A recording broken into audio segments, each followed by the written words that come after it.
Hello friends, smart study with Anil YouTube channel पर आपका स्वागत है। आज हम बात करेंगे खेलकूद से संबंधित टॉपिक, खेल और उनके खिलाड़ियों की संख्या के बारे में। तो चलिए शुरू करते हैं आज का सेशन।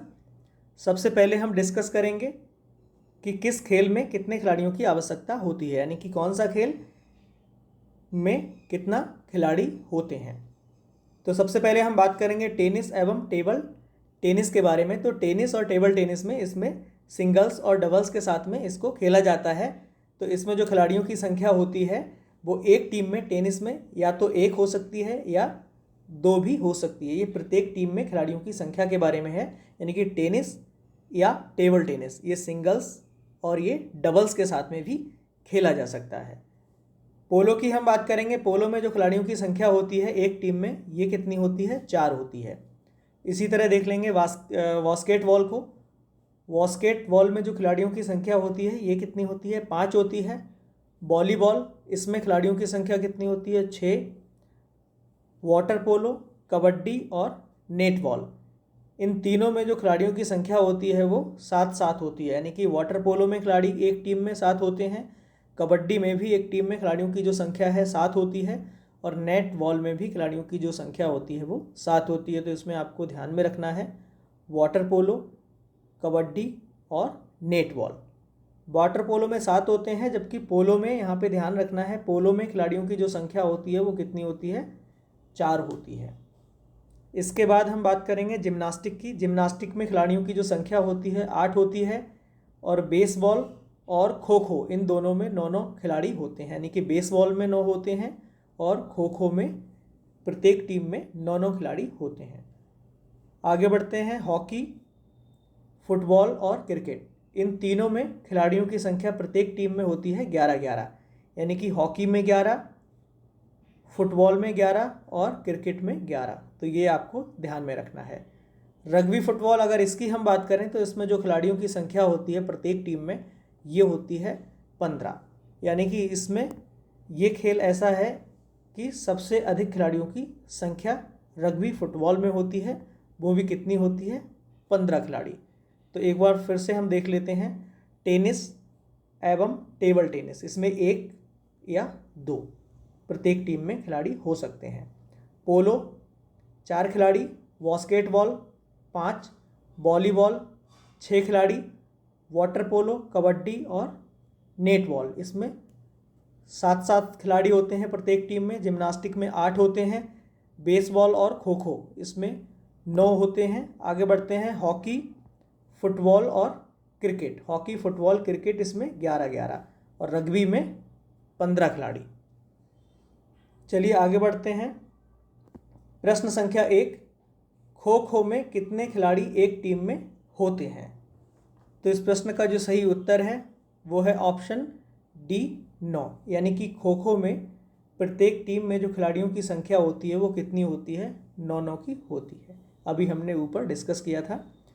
खो खो का जो जन्म स्थान है वो पुणे को कहा जाता है। ये खेल महाराष्ट्र, गुजरात और मध्य प्रदेश आदि क्षेत्रों में अधिक खेला जाता है। खो खो की पहली प्रतियोगिता पूना के जिमखाने में 1918 में हुई, और फिर 1919 में बड़ौदा के जिमखाने में भारतीय स्तर पर प्रतियोगिता का आयोजन हुआ। तब से समय समय पर इस खेल की जो अखिल भारतीय स्तर पर प्रतियोगिताएं होती रही हैं। खो खो का जो क्रीड़ा स्थल है, क्रीड़ा यानी कि जो क्षेत्र होता है, ये एक आयताकार होता है जिसमें लंबाई 27 मीटर और जो चौड़ाई होती है 16 मीटर होती है। तो खो खो में खिलाड़ियों की संख्या कितनी होती है? 9 होती है। ये आपको ध्यान में रखना है। आगे बढ़ते हैं वाटर पोलो, यानी कि वाटर पोलो में एक पक्ष में खिलाड़ियों की संख्या कितनी होती है? एक पक्ष का मतलब है एक टीम में, तो वाटर पोलो। तो इस प्रश्न का जो सही उत्तर है वो कितना है? 7 हो जाएगा। तो वाटर पोलो, अगर केवल पोलो पूछता है यहाँ पे पोलो में खिलाड़ियों की संख्या, तो इसका जो उत्तर है वो 4 होता। यानी कि पोलो में प्रत्येक टीम में जो खिलाड़ियों की संख्या होती है वो 4 होती है, लेकिन यहाँ पे वाटर पोलो पूछा गया है, यानी कि जल पोलो। इसमें एक टीम में खिलाड़ियों की संख्या कितनी होती है? 7 होती है। तो इसका जो सही उत्तर है ऑप्शन सी। जल पोलो या वाटर पोलो पानी में खेला जाने वाला एक प्रतिस्पर्धी खेल है जिसमें 7-7 सदस्यों वाली 2 टीमें खेलती हैं। दोनों ही टीमों का जो लक्ष्य है वो अपने प्रतिद्वंदी के खिलाफ गोल दागना होता है और खेल के दौरान कोई भी खिलाड़ी अपने पाँव को जमीन पर नहीं लगा सकता है। तो वाटर पोलो, इसमें खिलाड़ियों की संख्या 7। आगे बढ़ते हैं, एक पोलो टीम में कितने खिलाड़ी होते हैं। तो अभी हमने ऊपर डिस्कस किया कि पोलो की जो टीम है इसमें खिलाड़ियों की जो संख्या होती है कितनी होती है, 4 होती है। वहीं वाटर पोलो की अगर हम बात करें तो वाटर पोलो, इसमें खिलाड़ियों की संख्या कितनी होती है, 7 होती है। तो ये क्या पूछा गया इसमें, पोलो। तो इस प्रश्न का जो सही उत्तर है ऑप्शन ए हो जाएगा, यानी कि पोलो की टीम में प्रत्येक टीम में कितने खिलाड़ी होते हैं, 4 खिलाड़ी। पोलो एक टीम खेल होता है जिसको घोड़ों पर बैठकर खेला जाता है, जिसका उद्देश्य क्या होता है, प्रतिद्वंदी टीम के विरुद्ध गोल करना होता है। परंपरागत तरीके से ये खेल बड़ी रफ्तार से एक बड़े खुले मैदान में खेला जाता है। हर टीम में कितने, 4 खिलाड़ी होते हैं। इसका जो उद्भव है वो प्राचीन फारस में माना जाता है, यानी कि पोलो का जो उद्भव है वो प्राचीन फारस में माना जाता है। तो आपको ध्यान में रखना है कि पोलो टीम में खिलाड़ियों की जो संख्या होती है प्रत्येक टीम में ये होती है 4। और वाटर पोलो में होती है 7। बेसबॉल में प्रत्येक पक्ष में खिलाड़ियों की संख्या कितनी होती है। तो इस प्रश्न का जो सही उत्तर है ऑप्शन ए, 9। बेसबॉल में कितनी होती है, 9 होती है। इस गेम में 2 टीमों के बीच में इस गेम को खेला जाता है। प्रत्येक टीम में 9 खिलाड़ी होते हैं। एक टीम बैटिंग करती है और दूसरी बॉलिंग करती है। तो बेसबॉल, इसमें कितने होते हैं, 9 खिलाड़ी होते हैं प्रत्येक टीम में। आगे बढ़ते हैं, वॉलीबॉल की प्रत्येक टीम में खिलाड़ियों की संख्या कितनी होती है। तो इस प्रश्न का जो सही उत्तर है ऑप्शन ए, 6। तो वॉलीबॉल के खेल में प्रत्येक टीम में जो खिलाड़ियों की संख्या होती है वो कितनी होती है, 6 होती है। आगे बढ़ते हैं, बास्केटबॉल के खेल में दोनों ओर कितने कितने खिलाड़ी होते हैं। तो इस प्रश्न का जो सही उत्तर है ऑप्शन ए है, 5। बास्केटबॉल में कितने हैं, 5 खिलाड़ी। बास्केटबॉल की टीम एक क्या है, ये टीम खेल है जिसमें 5 सक्रिय खिलाड़ी वाली 2 टीमें होती हैं जो एक दूसरे के खिलाफ एक 10 फुट यानी कि 3.048 मीटर ऊंचे घेरे में संगठित नियमों के तहत एक गेंद डालकर अंक अर्जित करने की कोशिश करती है। तो बास्केटबॉल, इसमें प्रत्येक टीम में खिलाड़ी होते हैं 5। आगे बढ़ते हैं, कितने खिलाड़ी एक टीम में मैदान पर क्रमशः खो खो, कबड्डी, वॉलीबॉल व बास्केटबॉल में खेलते हैं। तो खो खो की अगर हम बात करें तो खो खो में कितने खिलाड़ी होते हैं, खो खो में रहते हैं 9 खिलाड़ी। और वहीं हम कबड्डी की बात करें तो कबड्डी में प्रत्येक टीम में खिलाड़ियों की जो संख्या होती है वो 7 होती है। और वॉलीबॉल में प्रत्येक टीम में 6 खिलाड़ी होते हैं। और वहीं बास्केटबॉल की अगर हम बात करें तो इसमें प्रत्येक टीम में 5 खिलाड़ी होते हैं। तो इस प्रश्न का जो सही उत्तर होगा ऑप्शन सी, खो खो में 9, कबड्डी में 7, वॉलीबॉल में 6, बास्केटबॉल में 5। तो 9, 7, 6, 5। आगे बढ़ते हैं, वॉलीबॉल, बास्केटबॉल तथा बेसबॉल खेल में प्रत्येक पक्ष में खिलाड़ियों की संख्या क्रमशः होती है, यानी कि कितने कितने खिलाड़ी होते हैं। तो वॉलीबॉल में प्रत्येक टीम में खिलाड़ियों की संख्या कितनी होती है, 6 होती है। बास्केटबॉल में प्रत्येक टीम में खिलाड़ियों की संख्या 5 होती है। और जो बेसबॉल है इसमें प्रत्येक टीम में खिलाड़ियों की संख्या कितनी होती है, 9 होती है। तो वॉलीबॉल 6, बास्केट 5 और बेसबॉल 9। तो इस प्रश्न का जो सही उत्तर है ऑप्शन सी, 6, 5, 9। आगे बढ़ते हैं, कबड्डी के खेल में प्रत्येक पक्ष में खिलाड़ियों की संख्या होती है। तो इस प्रश्न का जो सही उत्तर है ऑप्शन सी, 7। यानी कि कबड्डी के खेल में प्रत्येक पक्ष में खिलाड़ियों की संख्या कितनी होती है, 7 होती है। आगे बढ़ते हैं, किस समूह के खेलों में यानी कि यहाँ पे समूह दे रखा है, उसमें प्रत्येक पक्ष में 7 खिलाड़ी होते हैं। तो इस प्रश्न का जो सही उत्तर है वो है ऑप्शन सी, वाटर पोलो और कबड्डी इन दोनों में क्या होते हैं, 7-7 प्लेयर होते हैं। यानी कि वाटर पोलो में 7 होते हैं और कबड्डी में 7 होते हैं। तो यहाँ पर दोनों का जो समूह है वाटर पोलो और कबड्डी, इसमें 7-7 होते हैं। तो इसका जो सही उत्तर है ऑप्शन सी है। अगर वहीं हम बात करें बास्केटबॉल की, बास्केटबॉल में कितने प्लेयर होते हैं? बास्केटबॉल में जो प्लेयर होते हैं वो 5 होते हैं और कबड्डी में प्रत्येक टीम में खिलाड़ी कितने होते हैं? 7 होते हैं। बेसबॉल में प्लेयर्स की जो संख्या होती है 9 होती है और जो वाटर पोलो होता है इसमें प्लेयर्स की जो संख्या रहती है वो कितनी रहती है? 7 रहती है। वहीं अगर हम पोलो की बात करें तो पोलो में जो खिलाड़ियों की संख्या रहती है 4 रहती है और खो खो में खिलाड़ियों की संख्या है वो कितनी? 9 रहती है, जिसमें कि 7-7 का पेयर नहीं बन रहा है, जबकि वाटर पोलो और कबड्डी इन दोनों में 7-7 का होता है। तो इसका जो सही उत्तर हो जाएगा वो हो जाएगा ऑप्शन सी। तो आपको ध्यान रखना है, बास्केटबॉल 5, कबड्डी में 7, बेसबॉल में 9, वाटर पोलो में 7, पोलो में 4 और खो खो में 9, जबकि वाटर पोलो और कबड्डी इन दोनों में 7-7 प्लेयर्स होते हैं प्रत्येक टीम में। आगे बढ़ते हैं, निम्नलिखित में से किस खेल को प्रत्येक पक्ष की टीमों में 11 खिलाड़ी नहीं होते हैं? तो आपको यहाँ पे देखना है कि ऐसी कौन सी टीम है जिसमें 11 प्लेयर नहीं होते हैं, वो टिक करना है।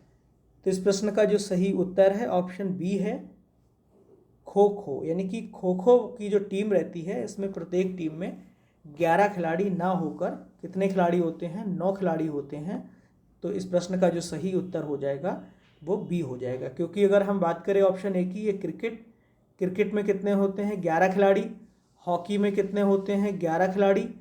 फुटबॉल में कितने होते हैं? 11 खिलाड़ी। तो इन तीनों में, क्रिकेट, हॉकी और फुटबॉल, इन तीनों में कितने होते हैं प्रत्येक टीम में? प्रत्येक टीम में खिलाड़ियों की संख्या होती है इसमें 11, जबकि खो खो में प्रत्येक टीम में खिलाड़ियों की जो संख्या होती है वो 9 होती है। आगे बढ़ते हैं, किस ग्रुप के खेलों में, यानी कि यहाँ पे ग्रुप दे रखे हैं, तो किस ग्रुप के खेलों में प्रत्येक पक्ष में खिलाड़ियों की संख्या समान होती है? तो हमें ऐसा ग्रुप चूज करना है जिसमें खिलाड़ियों की संख्या क्या हो? बराबर हो, समान हो। तो अगर हम इसमें बात करें पोलो की, तो पोलो में जो खिलाड़ी होते हैं वो कितने होते हैं? पोलो में 4 होते हैं और वाटर पोलो में कितने होते हैं? 7 होते हैं। बास्केटबॉल में अगर हम बात करें तो इसमें कितने होते हैं? 5 होते हैं और वॉलीबॉल में कितने होते हैं? 6 होते हैं। और वहीं अगर हम फुटबॉल की बात करें तो फुटबॉल में कितने होते हैं? 11 खिलाड़ी। और रग्बी में कितने होते हैं? रग्बी में होते हैं 15 खिलाड़ी। और वहीं बेसबॉल में जो खिलाड़ियों की संख्या होती है कितनी होती है? 9 होती है। और खो खो, इसमें जो खिलाड़ियों की संख्या होती है वो कितनी होती है? 9 होती है। यानी कि यहाँ पे जो खिलाड़ियों की संख्या है इस पेयर में वो कितनी है? बराबर आ रही है। तो वही पूछा गया है कि दोनों पक्षों में खिलाड़ियों की संख्या समान होती है, यानी कि बेसबॉल और खो खो इन दोनों में जो खिलाड़ियों की संख्या होती है 9-9 होती है। तो इस प्रश्न का जो सही उत्तर हो जाएगा वो सी हो जाएगा। तो एक बार हम दोबारा से देख लेते हैं, पोलो में खिलाड़ी कितने होते हैं? 4 होते हैं। वाटर पोलो में खिलाड़ियों की संख्या 7 होती है। तो ये क्या है? बराबर नहीं है। आगे बास्केटबॉल, इसमें खिलाड़ी कितने होते हैं? बास्केट में 5 होते हैं और वॉलीबॉल में कितने होते हैं? 6 होते हैं। तो ये भी पेयर बराबर नहीं है। वहीं अगर हम बेसबॉल की बात करें तो बेसबॉल में 9 और खो खो में 9, तो ये जो पेयर है वो बराबर है, यही इसमें पूछा गया था। जबकि फुटबॉल में कितने होते हैं? 11 होते हैं और रग्बी में 15 खिलाड़ी होते हैं। तो इस प्रश्न का जो सही उत्तर हो जाएगा वो हो जाएगा ऑप्शन सी, बेसबॉल और खो खो इन दोनों में प्रत्येक टीम में 9-9 प्लेयर होते हैं, बेसबॉल और खो खो। आगे बढ़ते हैं, किस ग्रुप के खेलों में प्रत्येक पक्ष में खिलाड़ियों की संख्या 7 होती है। यानी कि यहाँ पर ये ग्रुप दे रखे हैं, इसमें ये देखना है कि दोनों ग्रुप में जो खिलाड़ियों की संख्या है वो 7 किस में होती है। तो इस प्रश्न का जो सही उत्तर है वो है ऑप्शन सी, कबड्डी और नेट बॉल। यानी कि कबड्डी में जो खिलाड़ी होते हैं ये कितने होते हैं, 7, और नेट बॉल में भी खिलाड़ियों की जो संख्या होती है वो कितनी होती है, 7 होती है। तो ये दोनों समान हो गए दोनों पक्षों में, तो इसका सही उत्तर ऑप्शन सी। वहीं हम बात कर लेते हैं वॉलीबॉल की। वॉलीबॉल में खिलाड़ियों की जो संख्या होती है कितनी होती है, 6 होती है। और वाटर पोलो, इसमें खिलाड़ियों की संख्या कितनी होती है, 7 होती है। और इसके बाद फिर वही आ गया वाटर पोलो, इसमें खिलाड़ी कितने होते हैं, 7 होते हैं। और बास्केटबॉल, बास्केटबॉल में कितने होते हैं, खिलाड़ी की संख्या होती है इसमें 5। और वहीं हम अगर नेट बॉल की बात करें तो नेट बॉल में खिलाड़ी कितने होते हैं, 7 होते हैं। और खो खो की अगर हम बात करें तो इसमें खिलाड़ियों की संख्या कितनी होती है, 9।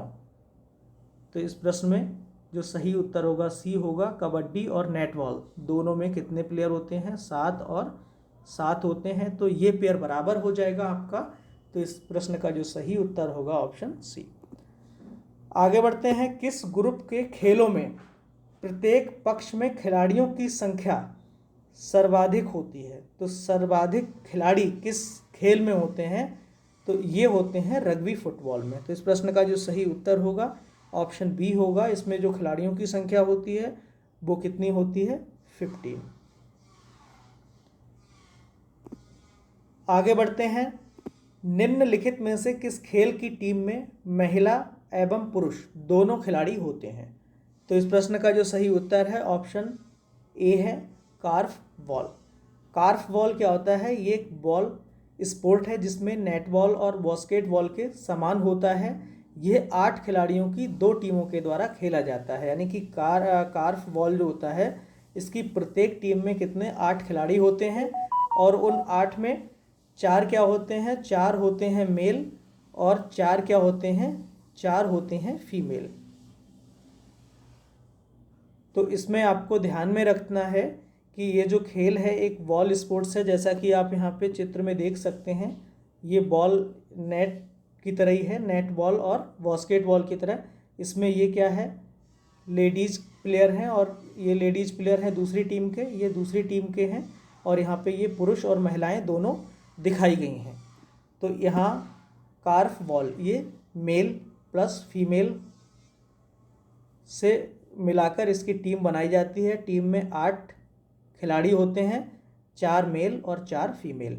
ये 8 खिलाड़ियों की 2 टीमों के द्वारा खेला जाता है जिसमें 4 महिला और 4 पुरुष खिलाड़ी होते हैं। इनका उद्देश्य एक गेंद को नेट लेस टोकरी में, यानी कि ये टोकरी होती है ये नेटलेस होती है, इस टोकरी में गेंद को फेंकना होता है, जो कि 3.5 मीटर ऊंचे पोल पर लगाई जाती है। पोल की जो ऊंचाई रहती है वो कितनी रहती है, 3.5 या 11.5 फीट।